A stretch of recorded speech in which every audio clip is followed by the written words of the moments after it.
Hi, I'm Nellie Steele, Queen of Soap Opera Romance and author of Bridges Across Time.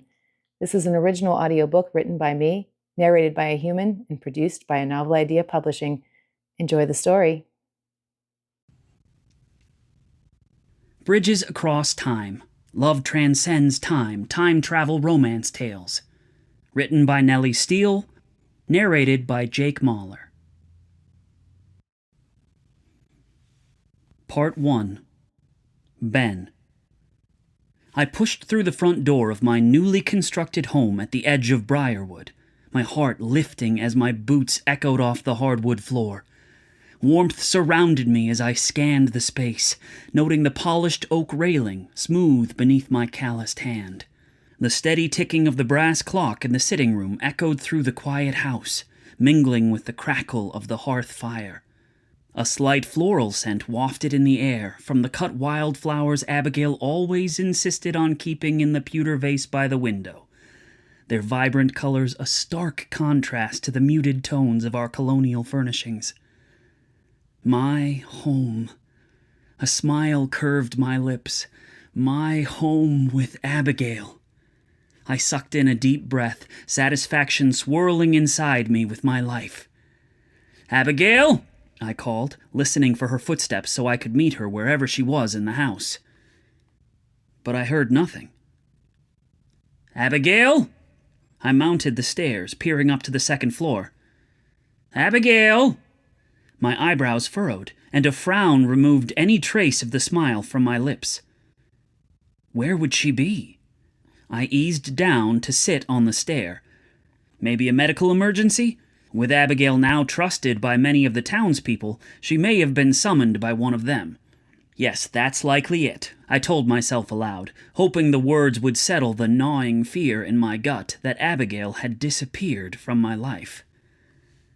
A silly notion, but one I hadn't yet shaken despite months of marriage.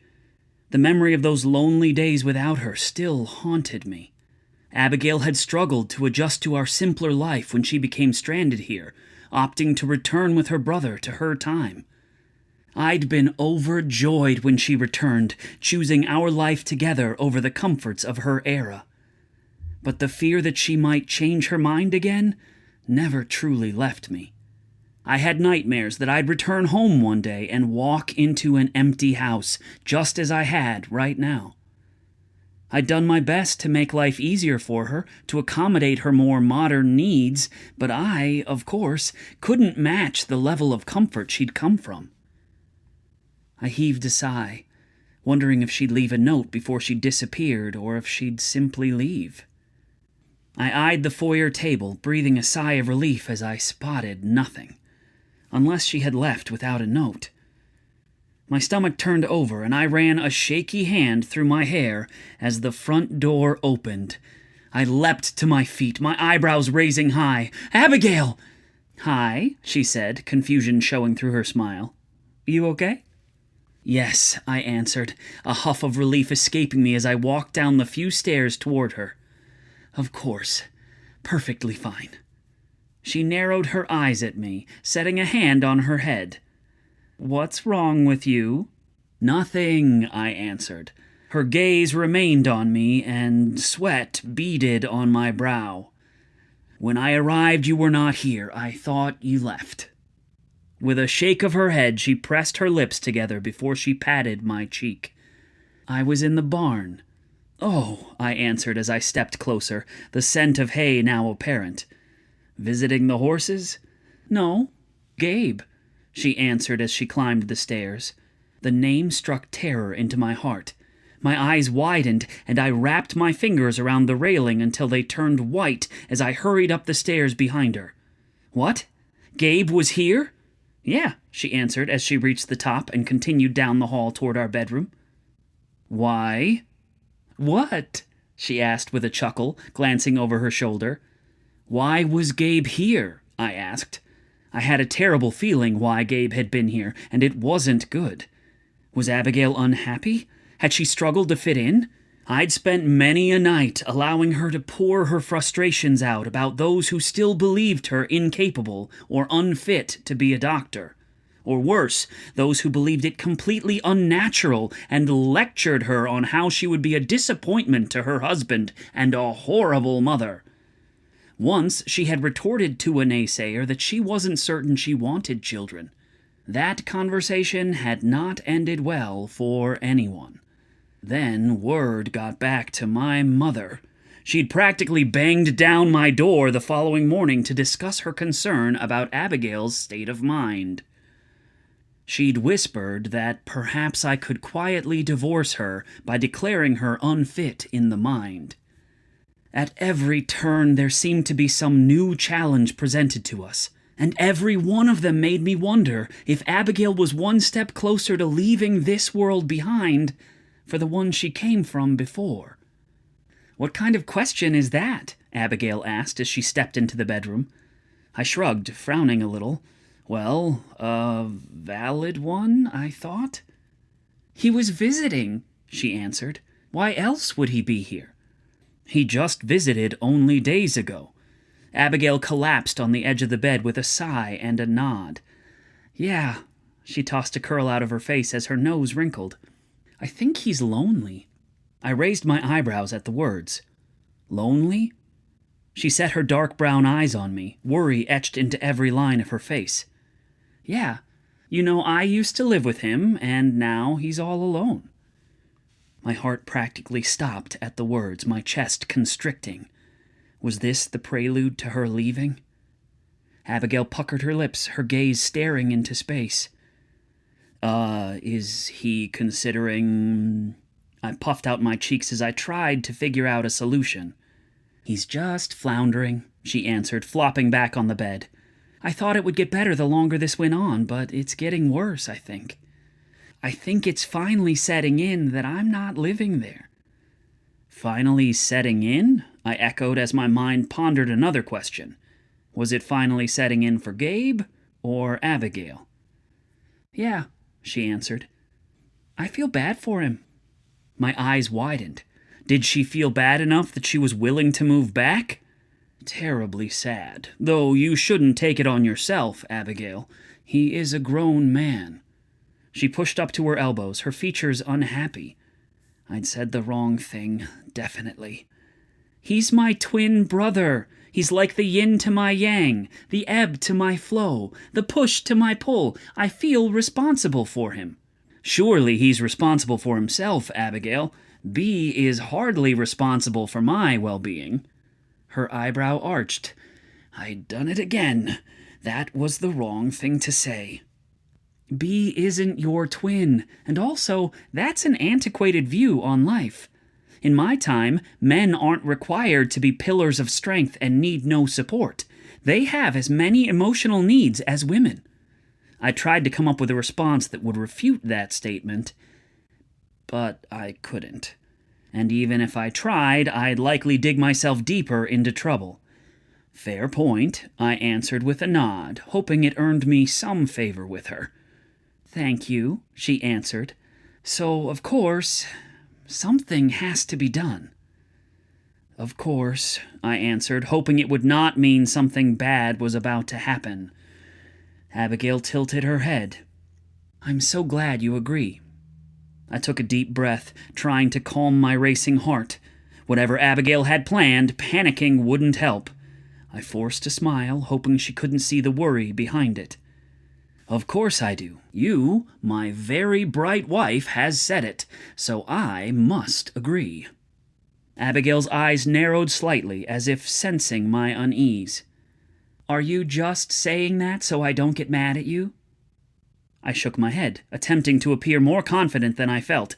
"Definitely not. No. Your assessment is spot on." She studied me for a moment longer before seemingly accepting my words. "Don't worry, I have it taken care of."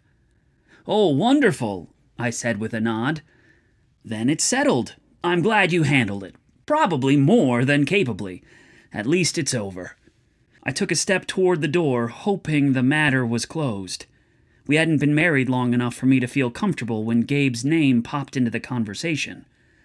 I still worried Abigail would consider returning to her own time. She had adamantly argued with me over it several times before she'd ultimately returned, much to my surprise. I was still waiting for it all to fall apart. "Yes, I did handle it, and you're going to help me." I froze, my eyebrows shooting toward my hairline.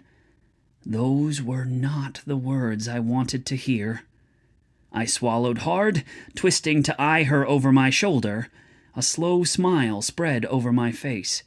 "Oh, I'm certain I'm not needed." "But you are," Abigail said with a bob of her head. "I invited Gabe for dinner with us and to spend the night." I offered a nervous chuckle. "Oh, well, that sounds lovely." Sweat beaded on my brow. Would lonely Gabe convince her to go home? My heart drummed harder in my chest. Abigail set her hands on her hips, a grin forming on her lips. "And then we're going to go back with him." I nearly fell over as she said the words. They were exactly what I feared. "What?" I said, my voice just above a whisper. Abigail's smile broadened. "Uh-huh. I think it's a great idea, don't you?" My eyes widened as I tried to think of the best way to say it was the worst idea I'd ever heard in the history of ideas, and I had heard many terrible ideas in my lifetime. Before I could answer, Abigail began to pace the floor. "Now, he's coming tomorrow night for dinner, then the following day we'll go back with him to my time." Nausea rolled over me as she referred to it as her time. I stared at her as she ambled back and forth, her excitement obvious. She babbled about plans. Most of it I didn't hear because my mind whirled with panic. "Now, I think we should invite Maggie to dinner. You know, round out our numbers, increase conversation. What do you think?" I began, trepidation making my voice quiver. Abigail arched an eyebrow as I failed to answer, my mind unable to work properly. A moment later, she crossed her arms. "Ben?" "Yes, I think Maggie should be here for the dinner. However, perhaps Gabe should stay here longer." I tried, hoping for a path forward that did not involve her returning to her time. If she did that, she wouldn't come back. I had no illusions that the comfortable mattresses, the modern clothing, the smartphones, the cars, the indoor plumbing, the electricity, all of it would lull her back into her comfortable state. She would realize how much she missed her modern life, and she would tearfully inform me that we could not work. I swallowed hard as I waited for her response. "Well, he kind of doesn't want that. He's a little nervous he won't like it here." It took all in me not to groan aloud at those words. Of course. First, Gabe would lament how awful it was, then whisk Abigail back to the future and convince her how much better it was. So I got him to promise one night, and then I agreed we'd go back with him. I figure I don't know, a week or maybe a fortnight? I slid my eyes closed, not amused even when Abigail attempted to use language she thought us colonials did. But all I heard was an incorrigibly long amount of time, long enough for Abigail to decide to leave me. "What do you think?" Abigail finally asked. "Should we stay 2 weeks?" I shook my head. "No." She puckered her lips, a frown forming. "Okay, a week, I guess. That's fine. Ooh, how about a compromise? 10 days. "No," I answered with a shake of my head. She collapsed onto the edge of the bed with a heavy sigh. "Fine, 1 week." "No," I answered again. She screwed up her face. "Stop saying no." "No," I said, this time more vehemently than the last. "I will not. This is not happening. We are not going back to your time." Part 2. Abby.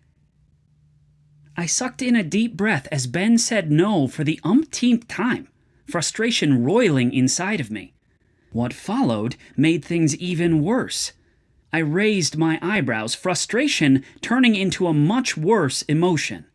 I set my jaw, my nostrils flaring as he tried to tell me we would not return to my time with Gabe. I chewed my lower lip, trying to stop myself from having an outburst I may regret. My hands fell to my hips as I prepared for the argument we were about to have. As newlyweds, we'd had a few little tiffs, but nothing major. But this one was setting up to be a doozy. Ben said his piece before he spun on his heel and strode to the door. I tugged my head back, incredulous. "Where are you going?" "I have several things to take care of," he said over his shoulder as he stormed down the hall. "Really?" I asked, following behind him. "Right now, you have things that have to be taken care of?" "Yes, right now," he answered, descending the stairs. "Well, do you think you could spare an extra moment for your wife to explain what you just said?" He twisted to face me, his fingers lingering on the doorknob. "I do not believe it needs explanation, Abigail. It was quite clear. We will not go back to Gabe's time. He is most welcome in our home, and I look forward to hosting him, but we will not travel forward with him. Now, if you will excuse me, I have to do things." I crossed my arms, fury burning inside me. "No, I won't excuse you, Ben. You can't just decree something and then walk out." "Actually, I can. This is my home. You are my wife. I can definitely do that." Ben poked his finger at the floor, his jaw tightening. My jaw dropped open, my eyes widening. Was I actually standing here being treated like Ben's property? It was my worst nightmare come true.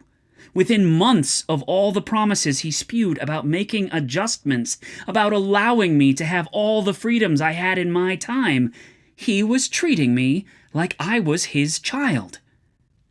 "I can't believe you," I hissed, my voice just above a whisper. "Well, you should, because the decision is made." "You can't make decisions for me, Ben," I shot back. Actually, I stepped forward, wagging a finger angrily in his face. "I swear, if you say you can because you are my husband and I am your property—" "No," he said quickly. "No, that's not what I am saying, but—" "Abigail, no. This is our home, and I would love to have Gabe here to visit, to share the life we built. But I do not wish to abandon that life to return to his time." I furrowed my brow. "Ben, we're not abandoning our life. It's a vacation." He stared at me like he had no idea what I'd said. This wasn't our first language barrier. Holiday," I tried. That one seemed to work as his expression changed to one of understanding. "I see. Still no, I do not agree." "You can't just say no." "Yes, I can," he answered. "No. We don't make unilateral decisions in this house. We discuss them and make the decision together." "Yet you haven't done that," he said with a shake of his head. "You decided to invite Gabe here and then tell him that we would go to his time. You always do this, Abigail. You always make the decisions and then expect me to go along with them. Well, not this time." "I can't believe this. I can't believe you are doing this." I huffed out a breath, my hands falling onto my hips. "Neither can I," he retorted. My jaw tensed. "Abigail, I'm sorry," he said, his voice strained as he tried to keep it steady. "But I do not agree with this at all, and I do not wish to discuss it any more. Now let us consider the matter closed, please."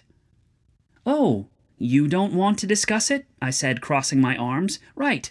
Well, too bad, buddy, because the matter is not closed, not even close to closed." Ben sucked in a breath, his features pinching as he clamped his mouth closed. "Abigail." "No," I said with a shake of my head. "No, Ben. You don't get to unilaterally decide this." He snapped his gaze to me. "But you get to unilaterally decide that we are going with Gabe?" I fluttered my eyelashes, trying to keep my nerves steady. "Gabe is lonely. I think that's more than understandable since I suddenly disappeared from his life, and I want—" "What about what is best for us?" Ben interrupted. My annoyance flared. How is taking care of my brother a bad thing for us? How? Because it takes you away from this life that we built. Abigail, you are meant to be here. And I will be, I retorted. This is a quick trip to spend some time with Gabe. Both of us, by the way. I didn't say I was going alone, but if you don't want to go, I can. His eyebrows shot up, his features turning concerned. Is that what you're after? Going back to your time? No, of course not, Ben. But I'm concerned about Gabe. That's why I thought we both could go. He likes you. He'll appreciate you being there too. I just do not care for the idea. What if the machine breaks? What if we become stuck there? I shrugged. Would that be so terrible? As soon as the words left my mouth, I realized how they might sound to Ben, like I didn't want him or our life. He let his gaze fall to the floor, his hands on his hips as his features registered upset. The fact that you have to ask that suggests that you do not value our life here at all. That's crazy, I said, my voice taking on an incredulous tone as my frustration built. Is it? Ben slid his eyes closed, shaking his head. I'm not so certain. Yes, it is crazy, and the fact that I have to tell you that suggests that you don't know or trust me at all. I twisted on a heel and stormed out the front door. Ben chased after me as I stomped my way down the stairs. Abigail, where are you going? Away from you, I snapped. Abigail, do not walk away from me. I twisted around to face him, my fingers curling into fists. Oh, really? I shouldn't walk away from you? Isn't that what you just tried to do to me? You dropped your decree that we aren't going to visit Gabe, then said you had things to do, and walked away from me. I didn't walk away, You just what? I asked, my features pinching as anger boiled inside of me. Before he could answer, he stiffened, swallowing hard. Mother, how long have you been standing there? My stomach plummeted as I turned to find Ben's mother behind us. I had no idea how much she'd overheard, but I knew it wouldn't win me any points with the woman. She didn't like me from the time he'd told her we were married, and even now, after months together, she hadn't warmed to me at all. I was certain she'd use this against me. Oh, not long, she said with a satisfied smile that told me she'd heard way more than I'd hoped. Are you planning to travel soon? Ben said no, as I said yes. I slid my eyes closed, crossing my arms. Did you need something? I asked. Merely dropping by to see my son. Had I known you were having an argument, I would have stayed away. We are not having an argument, Mama, Ben answered, wrapping an arm around me dutifully. We were merely discussing something passionately.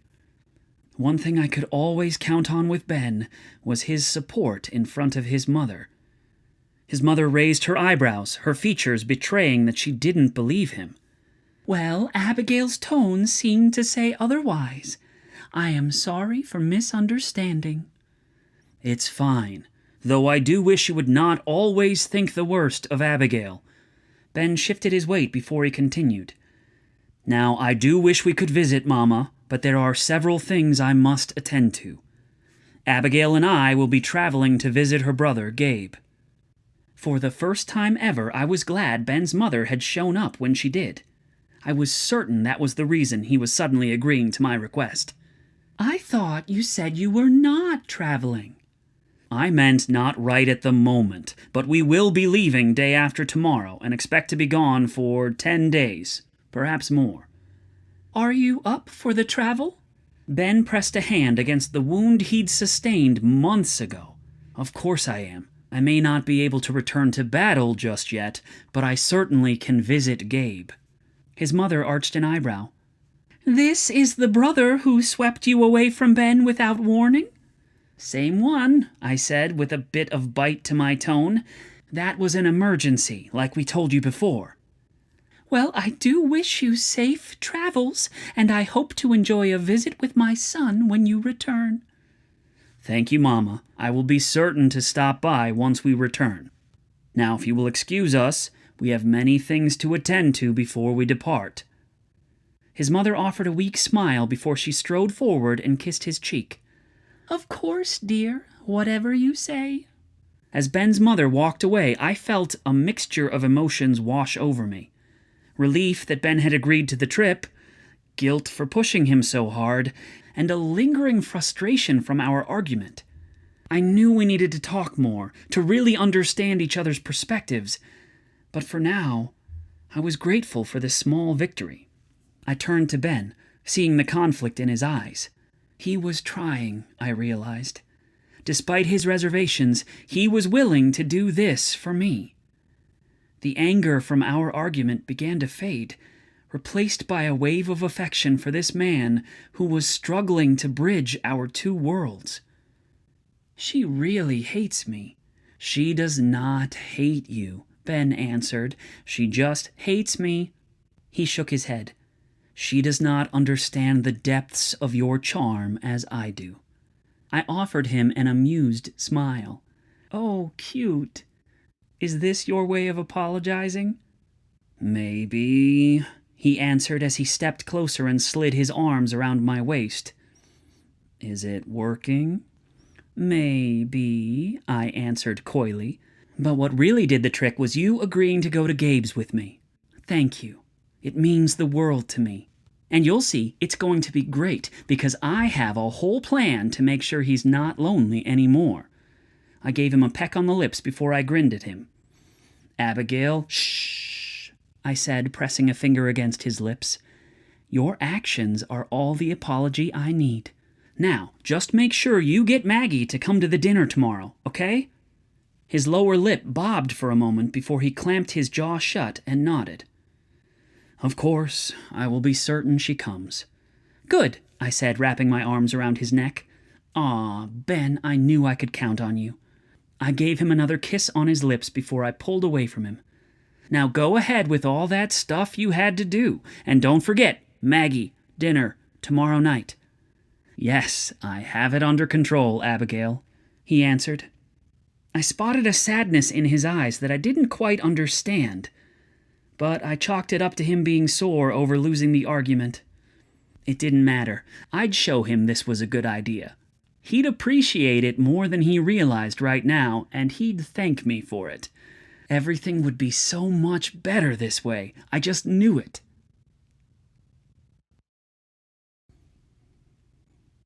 Part 3. Ben. I shifted on the stool as I eyed Maggie's reaction to the modern amenities in Gabe's house. I would have enjoyed it far more if I wasn't worried sick that Abigail was on the brink of leaving me. The constant hum of unfamiliar machines filled the air, making my skin prickle with unease. Harsh, unnatural light poured from fixtures on the ceiling, nothing like the warm glow of candles or oil lamps I was used to. The air felt different, too. Cooler, drier, with a faint chemical scent that I couldn't quite place. Every surface seemed too smooth, too perfect, reminding me how out of place I was in this world of Abigail's.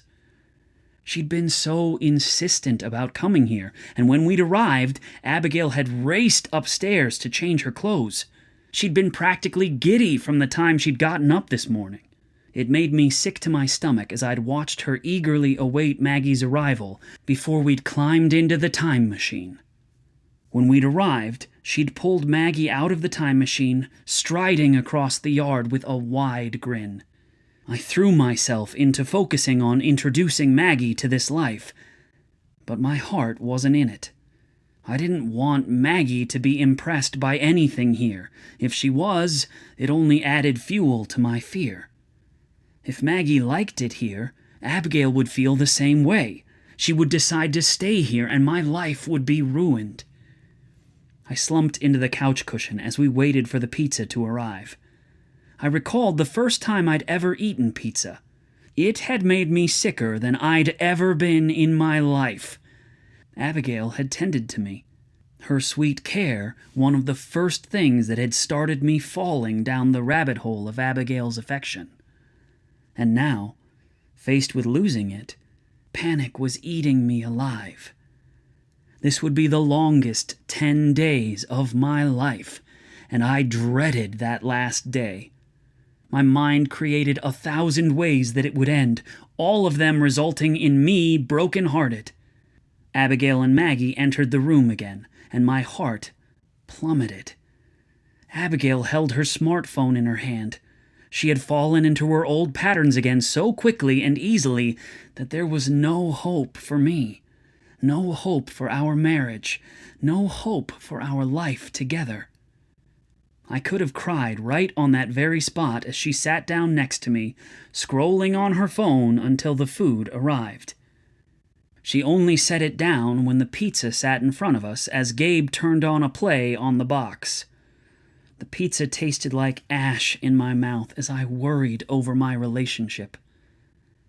I loved Abigail so much, and I would be losing her. We finished our meal, and Abigail lifted my arm, snuggling against me. The action made my heart ache even more. Every second she spent pretending our marriage mattered to her made it even worse for me. But I couldn't bring myself to pull away from her. I relished her warmth pressed against me, loved the feeling of her head resting on my shoulder. I wrapped my arm tighter around her, as though it would somehow tether her to me for good. But I knew better than that. Once Abigail got an idea in her head, there was no stopping her. I tried to enjoy these moments, knowing they may be our last, but they were tainted by the upset over what was about to happen. When the play came to an end, Abigail suggested we go to bed. With a heavy heart, I climbed the stairs. I was certain the comfort of the bed would be the final nail in the coffin that was Abigail and my relationship. She'd stretch out on the oh-so-comfortable bed and never look back. After settling Maggie in the guest bedroom, the one I'd used when I'd arrived here by accident, we closed ourselves in Abigail's bedroom. "So," she said as she tugged the covers back, "how do you think Maggie likes it?" "I don't know," I answered, my voice heavy with worry. "No? I thought maybe you'd have a better read on her than I would. She seems a little nervous, but I think it'll grow on her." Abigail climbed into her bed, fluffing her pillows. "I don't know," I answered again, shuffling over to the bed and crawling between the sheets next to her. "You don't know?" Abigail pushed herself up on her elbows. "Why do you keep saying that?" "Because I don't know, Abigail," I answered as I lay back with a sigh. "Now turn off that blasted light that's blaring in my eyes." She scrunched her features at me. "No, we need to talk." My stomach twisted into a tight knot. Maybe we wouldn't even make it the entire 10 days here before she informed me she had no intention of returning with me. Let's wait until the morning. I closed my eyes, hoping she would at least allow me one more night, deluding myself into believing I had a shot to keep her at my side. "No," Abigail said, her voice firm. Another sigh escaped me as I snapped my eyes open. "Really, Abigail, I do not wish to discuss this now. This trip has been arduous enough. Can you allow me just one more night of blissful ignorance?" She rolled onto her side, her features pinched. "What are you talking about?" I covered my face with my hands, shaking my head. "You know exactly what I'm speaking of." "I can't believe this." "Really?" I asked, pulling my hands away, my features twisting with confusion. "You're that surprised?" "Yeah, I am." She flopped onto her back, staring at the ceiling. "I really thought you'd be okay with this." "How could you possibly think that?" My voice took on an incredulous tone as I desperately tried to understand Abigail's thought process. How could she think I would be okay with her staying here in the future? Had she expected me to stay with her, sitting on their couch and watching plays all day? Or perhaps she assumed a visit now and again would suffice to keep our marriage alive. "I don't know," she said as she tugged the covers higher around her. "I just did. I thought it was a really good idea. It solves all of our problems." Her lips formed a pout. I hated how much she hated life with me. My heart broke as I realized that I should let her go if I truly loved her. Did I really want my wife to be constantly unhappy? A part of me didn't care as long as she was with me. But the other part, the one that wasn't selfish, wanted her to be happy. And I couldn't hold her hostage. I had to let her go if that was what she wanted, even if it destroyed me. "Fine," I answered. "I hate it, but fine. In fact, it's breaking my heart, but if you are truly unhappy, Abigail, I will not stop you from staying here." I glanced sideways at her, eyeing her reaction to my statement. Maybe by some miracle she would take pity on me and not leave me. Her features scrunched with confusion. "Huh?" I turned on my side, propping myself up with an elbow as I shifted a lock of her hair away from her face. "I love you, Abigail, but I know the reason you were so anxious to come here. You are unhappy, and I am truly sorry for that. It will kill me, but if you prefer to stay here with Gabe, you can just say it. You do not need to try to use Gabe's loneliness as an excuse." She stared up at me with those soulful brown eyes, her eyebrows still pinched tightly. "What are you talking about?" I was equally confused. I furrowed my own brows, frowning at her. "What are you talking about?" "Setting up Gabe and Maggie. What did you think I was talking about?" My lips parted at the words. "Gabe with Maggie?" "Yes, it's win-win. Gabe won't be lonely anymore. Maggie gets a chance at love, and she gets a new life. Right?" My mind worked to put together the pieces of the puzzle now that I finally had them. Maggie and Gabe. I hadn't thought of it before, but apparently my brilliant wife had. And I rather liked the idea. Maggie hadn't had a very good go of it in her life. Living here would certainly make her life easier, and she seemed eager to explore the new options she had within her grasp, like an education. On the other side, Gabe seemed very interested in her. He'd inquired about her before we'd been so rudely interrupted by Abigail's ex-suitor. If Maggie had any interest in him, they could build a life together. I could see it now. Maggie's quiet strength complementing Gabe's enthusiasm, her thirst for knowledge finding fulfillment in this world of endless information. Gabe's kindness and patience would be exactly what Maggie needed after the hardships she'd faced.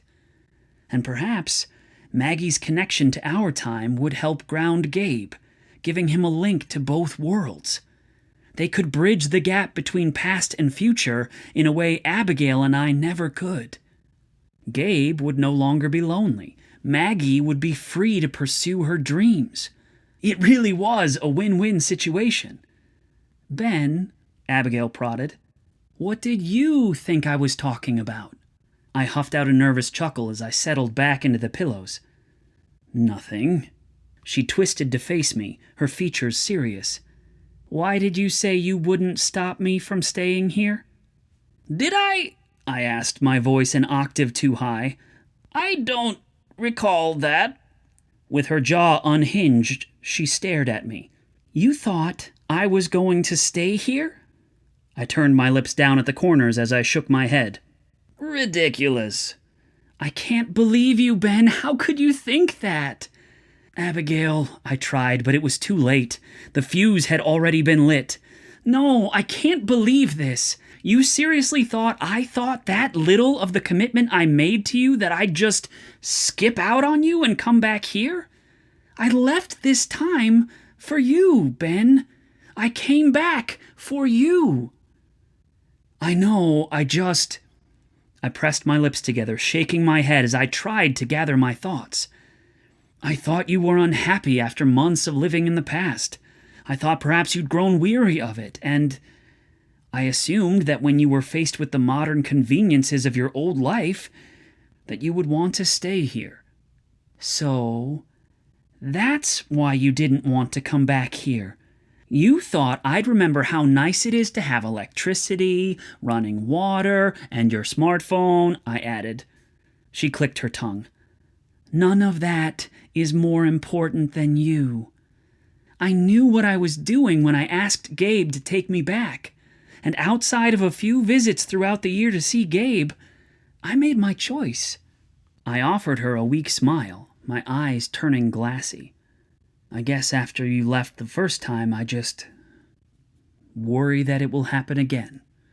Sorry, she said with a shake of her head and a grin. You're stuck with me. I smiled broadly at her as I cupped her cheek in my hand and pulled myself up to kiss her.